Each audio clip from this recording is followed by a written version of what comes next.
World Cup Pokemon Gaming. Tiebreak to get into the quarterfinals. Team UK versus Team India. We've got on our side Yelodash against Freezai of Here's Why fame, who has been killing it for India so far. He's been bringing some very balls to the wall offense teams, and he's gone 3-0 in the tournament so far. And now he's standing between Team UK and the quarters. So he's coming into this game with a grassy terrain offense, the combination of Rillaboom and Sneasler, then what, looking at it, is very likely a Booster Energy Great Tusk, and Walking Wake. Hatterene, standard setup bullshit, kind of gives his team a bit more of a way past stallier builds that be able to outlast the rest of the offense, and good old reliable Broken King Gambit. Now, on Yelodash's side, since Freezai has brought quite similar offenses every time, we prepped quite hard into that. And so Yelodash has got a few mons that are really tough for offensive teams to deal with once they get going. So that's Agility, Booster Energy Walking Wake, Belly Drum Azumarill, and Double Dance Moltres. And on top of that, he's got a tech that's gonna give them the space they need to set up that we'll see a bit later. So he's got that going for him. But then what's not so good matchup wise is that this is not what you want to see as a Garchomp user, is a grassy terrain to nullify your Earthquakes and a Hatterene to bounce back your hazards. So on Freezai's side, he's just going to be looking to get his terrain up, get his threats in. Sneasler is really scary if Golden Go goes down, and it's just an offense versus offense. Who's going to get their broken set up and overwhelming first? So we see a lead Chomp into a lead Rillaboom, and this makes sense because Yelodash is going to want to get his hazards if he can. Freezai needs his terrain. But then it's a tough one because there is nothing that a Garchomp can do into a Hatterene. And so we're going to double Golden Go on the very obvious Hatterene, and we see a really aggressive play from Freezai turn 1, which would have let us get a spike up if we'd gone for that, but he knows that the Hatterene is so safe and easy that you never spike there.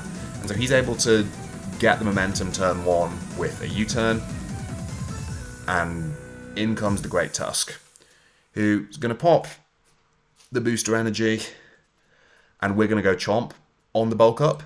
And this could get a little bit dicey if it reveals Ice Spinner, but using Garchomp here to take on the Tusk is really, really good, because in how you get value out of the Mon, you're never getting value from hazards with a Hatterene, and you're never getting value from Earthquaking with the grassy terrain.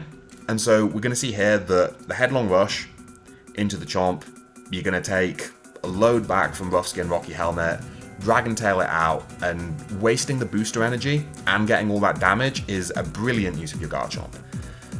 Now we're going to get the Hatterene in, popping its Grassy Seed, and obviously that's going to force us out, but it's also kind of good for us because Freezai might have wanted to hang on to that for a little bit later once the Golden Go has been chipped.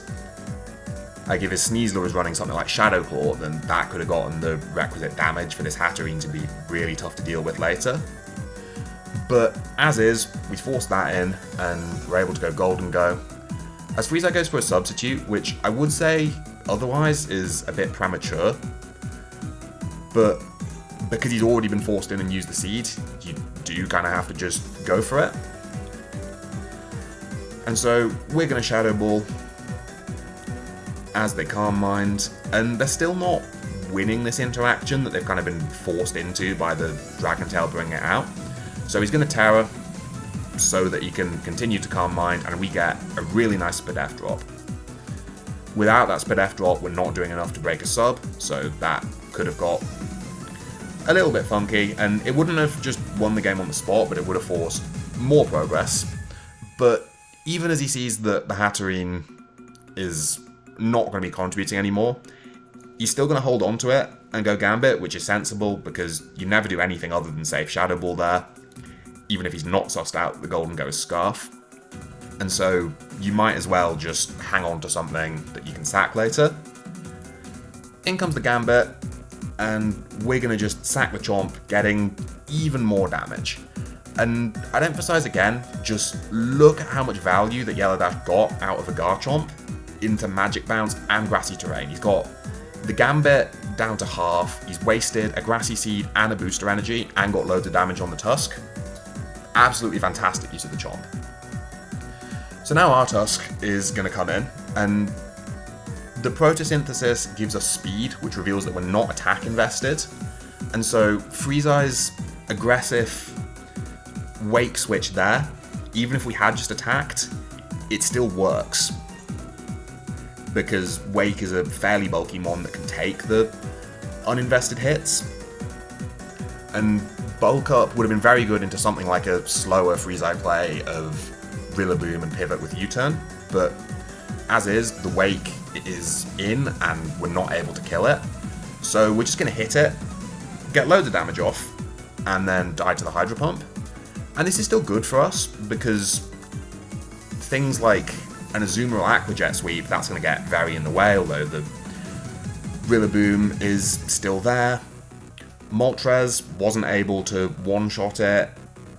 It's just a nice mon to have chipped. And so in comes the Golden Go here, which you'd imagine is just Scarf Shadow Ball Revenge. But here, he's going to reveal the Memento. And this was the prep that he brought into Freezai, because he saw that Memento is going to provide you the turn to set up one of your mons that offense struggles into, because without it, it's really hard to find those opportunities. And it can be just irrelevant that your mon is great if it sets up, because the offense is just constantly on the front foot and never gives you the chance. But as is, Freezai has to go Rillaboom, and that looks like a very odd switch into Moltres, but he needs to get the Grassy Terrain back up so that the Sneasler is able to revenge. And here, we're going to just see a nasty plot as the Rillaboom goes for the U-turn. And it's kind of interesting because Yelodash was really low on time, but if you agility again here, then the Sneasler isn't able to come in and revenge because it's used its Terra and you've got to revenge the Hurricane. You've got to respect the Hurricane. And it'll instead force the King Gambit, but then that's still winning for us because we can just nasty plot as we take the Iron Head, which does like 50, pop our Citrus Berry, and then we can Terra, kill it with Terra Blast, still resisting Sucker Punch, and win the game from there. But the nasty plot is what happens, and that's going to let in the Sneasler, who is now faster. And this leads us to a really, really difficult turn that the game is going to hinge on. So what the Sneasler can do here, close combat on an unterred Moltres, is about a 62% chance to kill from this range. But he knows that we can Terra. And so a play that can give you slightly better odds, whatever the Terror is, you can Diaclaw and fish for any kind of status that will bail you out. But the risk there is that if this is a Terra Steel Moltres, which is perfectly possible on a team that's a little bit shaky into fairies with only a Scarf Golden Go as a resist, then your Diaclaw is going to blank and you just instantly lose. So it's a really, really tough turn, though at the same time with the Terra Steel, you would have to have Balls of Steel to click Terra, turn into a Steel type, and just guaranteed die to close combat rather than have a chance. So with all that, the game just comes down to this. We Terra Fairy on the close combat that we see from that would have killed. Get the Berserk, pop the Citrus, agility up again, now we're faster, get a bit more grassy terrain, kill the Sneasler with the Terra Blast, and that's going to be that. As the Moltres is pulling off the counter sweep, all Freezai can do is send in his mons to die. The Rillaboom is able to live the Terra Blast, but then it just gets ejected out, and Freezai knew that he'd get bounced out, which is why he just sacked other mons before we went into the Rillaboom that could live. And the Moltres is just going to clean up, which is enough to bring Team UK into the World Cup of Pokemon quarterfinals.